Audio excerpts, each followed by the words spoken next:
انتقادات كتير جدا بتيجي للبنت اللي بتلبس تربون، شوية منهم بجد شوية منهم بهزار. فهل الأفضل إني ألبس تربون ولا الأفضل إني أقلعه؟ أصله مش حجاب قوي يعني. الأفضل طبعا إني ألبسه. التربون خطوة بسيطة للحجاب، تمسكي بيها واستمري عليها، لأن برضه هيحافظلك على تظبيطات معينة في لبسك. يعني مش ممكن هتلبسي فستان نص كم أو ديكولتيه وانتي لابسة تربون. برضه هتنزلي المية بلبس معين، مش ممكن هتلبسي ستومك ولا شورت. التربون ده رمزية لأي خطوة حلوة بتحاولي تاخديها في حياتك، بيبي ستيب بس في الطريق الصح. قيسي عليها بقى حاجات كتير. صلاة، صلي مغرب وعشاء، بس لما تروحي البيت يبقى صعب عليكي تقطعي نشاطك اليومي عشان الصلاة.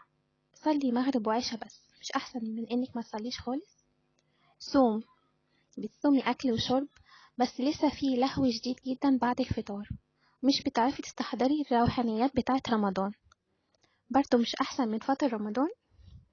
دايت، بتعملي دايت يوم و10 لأ. رياضة، بتشتركي في الجيم 3 شهور وبتروحي 3 أيام. كورس، بتروحي أول مرة بتقولي مش رايحة تاني.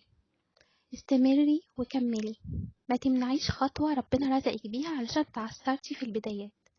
صدقيني الخطوات البسيطة الصغيرة هتكبر وهتكتر. بداية الغيث قطر، وإذا ما قطرتش وما كبرتش فإنتي برضو في حالة كويسة من الثبات على خطوة صح.